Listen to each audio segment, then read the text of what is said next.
আমি প্রথমেই বলে দিই, আমি 2014 থেকে একটা জিনিসই করিনি, সেটা হচ্ছে বিরোধী দলকে আক্রমণ।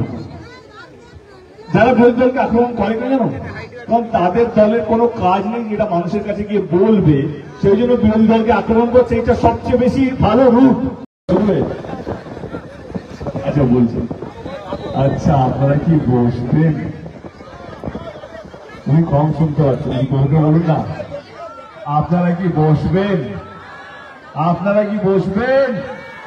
শুনতে আমি 2 মিনিট ছেড়ে বলবো। ওকে, প্রথমে আপনাদের সবাইকে ক্ষমা চিনি, কারণ আমি একটু জানতাম আপনারা 7টা থেকে এসছেন, তাই তো? বিশ্বাস করুন আমি টাইমে ছিলাম, কিন্তু আপনাদের এই মানুষটা এত পপুলার, এত পপুলার, এত পপুলার, যেই রাস্তায়, যেই গলি, যেই গ্রামে ঢুকেছি সব গ্রামবাসীরা মানুষটা করে মানুষটাকে নিয়ে ধরতে শুরু করলো। আমি লেটে লেটে চলে গেলাম। আমি বললাম মানুষটা এখানে লোক ওয়েট করছে, না দে আমার আছে বলে, বাট থ্যাংক ইউ তুমি আমার তো হয়ে যাচ্ছ।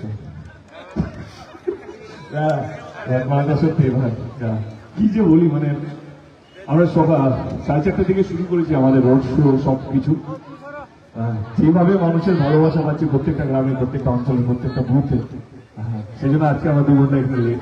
প্রত্যেকের প্রত্যাশা, প্রত্যেকের ভালোবাসা, প্রত্যেকের আশীর্বাদ, কি বলবো, সেলফি, কখনো হাত মেলানো থেকে আরম্ভ করে করতে করতে এতটা লেট হলো, সেই জন্য আমরা ক্ষমা প্রার্থী আপনাদের সকলের কাছে।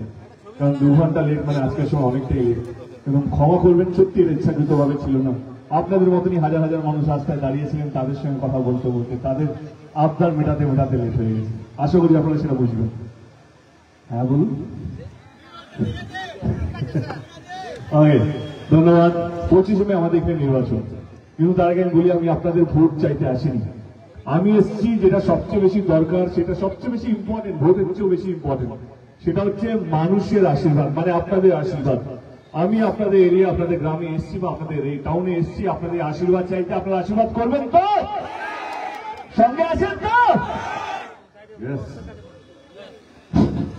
কারণ আমার মনে হয় নির্বাচন প্রত্যেক বছরই হচ্ছে, এখন ওয়ার্ল্ড কাপের মতো দেখবেন, এই T20 হলো, তারা ICC test cup, test world cup হচ্ছে, তো ইলেকশনও প্রত্যেক বছরই কিছু না কিছু ভাবে হচ্ছে। এখন লোকসভা, 2 বছর পরে দেখতে হবে বিধানসভা শুরু হয়ে গেছে, তারপরে পঞ্চায়েত, যেখানে যেখানে কর্পোরেশন আছে সেখানে কর্পোরেশন ইলেকশন শুরু হয়ে যাবে। ইলেকশন চলতে থাকবে, কিন্তু যেটা সবচেয়ে বেশি দরকার সেটা হচ্ছে মানুষের ভালোবাসা এবং মানুষের বিশ্বাস। যে যত বেশি বিশ্বাস আদায় করতে পারবে তার জিত অতটাই নিশ্চিত। তো চলে আসি 2024 নির্বাচন। আমি প্রথমেই বলে দিই, আমি 2014 থেকে একটা জিনিসই করিনি, সেটা হচ্ছে বিরোধী দলকে আক্রমণ। যারা বিরোধী দলকে আক্রমণ করে না জানো, কারণ তাদের দলের কোনো কাজ নেই যেটা মানুষের কাছে গিয়ে বলবে, সেই জন্য বিরোধী দলকে আক্রমণ করছে। এটা সবচেয়ে বেশি ভালো রূপ। মানে নিজের দলে কোনো কাজ নেই বলে কেউ বলতেই পারছে না। আমি সেই জন্য কাউকে দোষ না দিয়ে, কোনো বিরোধী দলকে ছোট না করে, নিজেকে বড় বা অন্য দলকে ছোট করে নিজের দলকে বড় করতে পছন্দ করি না। যদি কাজ করা থাকে যে কোনো দল, তাকে কোনো দলকে ছোট করতে হয় না। আমি বলি, গত 13 বছর ধরে আমাদের দিদি রাজ্য সরকারে আছে, আমাদের মুখ্যমন্ত্রী মমতা ব্যানার্জি, আপনারা সবাই জানেন। আমি এটুকু বলবো কি, গত 13 বছর ধরে উনি আপ্রাণ চেষ্টা করেছেন বাংলার মানুষকে আগলে রাখা, ভালো রাখা, সুখে রাখা এবং শান্তিতে রাখা। আমি বলবো পুরোপুরি 100% ঠিক, কিন্তু ওনার চেষ্টার মধ্যে 100% বেশি ছিল।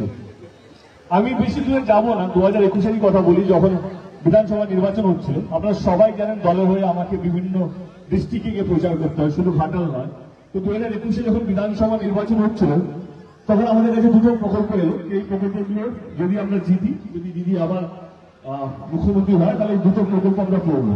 কি ছিল? একটা লক্ষ্মীর ভান্ডার, আর একটা হচ্ছে স্বাস্থ্য সাথী কার্ড। আমার 2টো নাম শুনেছেন, তাই তো?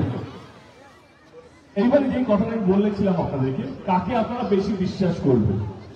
এমন একটা দল যে কথা দিয়ে ভোট নিয়ে পালিয়ে যাবে, না এমন একটা দল যে কথা দেবে, জেতার পর আপনাদের সঙ্গে থেকে যে কথাগুলো পূরণ করবে, সেরকম একটা দল। 2021-এর আগে, আমি বেশি দূরে যাচ্ছি না, 13 বছরের কথা বলছি না, 2 বছর আগের কথা বলছি। 2021-এর আগে আমরা কথা দিয়েছিলাম লক্ষ্মীর ভান্ডার এবং স্বাস্থ্য সাথী কার্ডটা যদি আমরা জিতে ফিরে আসি, আমরা এটা চালু করব।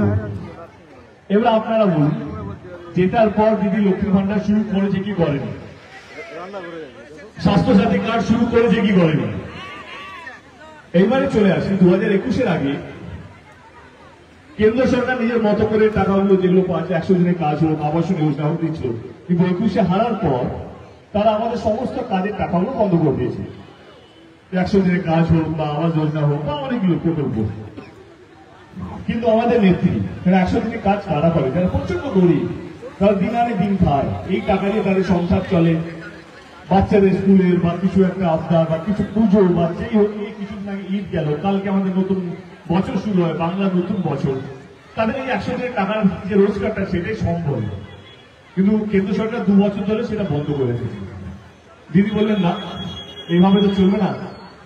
100 দিনের কাজের টাকা আমাদের নেত্রী, আমাদের রাজ্যের মুখ্যমন্ত্রী এবং আমাদের রাজ্য সরকার বললেন কি আমরা দেব। এবার আপনারা বলুন, কোন দলকে বিশ্বাস করবেন? যারা ভোট নিয়ে পালিয়ে যায়, না এমন একটা দল তার মুখ্যমন্ত্রী, তার নেতা কর্মীরা যারা আপনাদের পাশে থাকে, আপনাদের সুখ দুঃখে যাতে আপনাদের কম কষ্ট করতে তার পাশে, তাকে ভোটটা দেবেন। এবার চলে আসি আমার কথা। আমি 2014-তে প্রথমবার নির্বাচিত হয়ে সংসদে গিয়েছিলাম।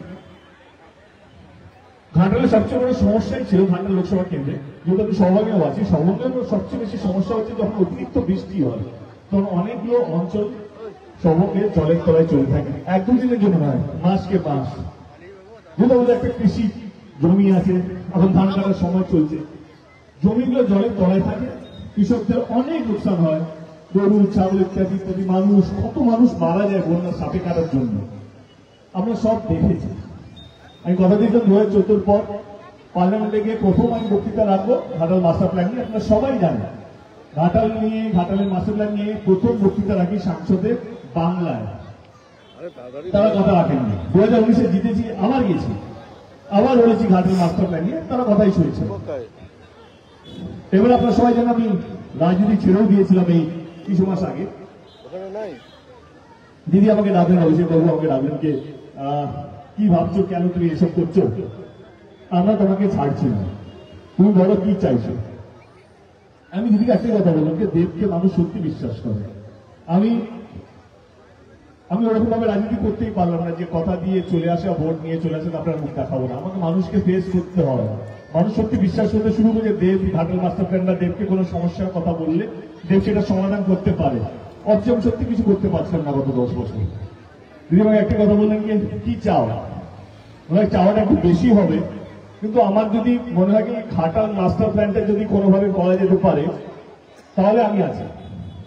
দিদি তখনই হ্যাঁ বললেন, ঠিক আছে ঘাটাল মাস্টার প্ল্যানটা রাজ্য সরকার করবে, এবার তুমি আসবে। আমি হ্যাঁ।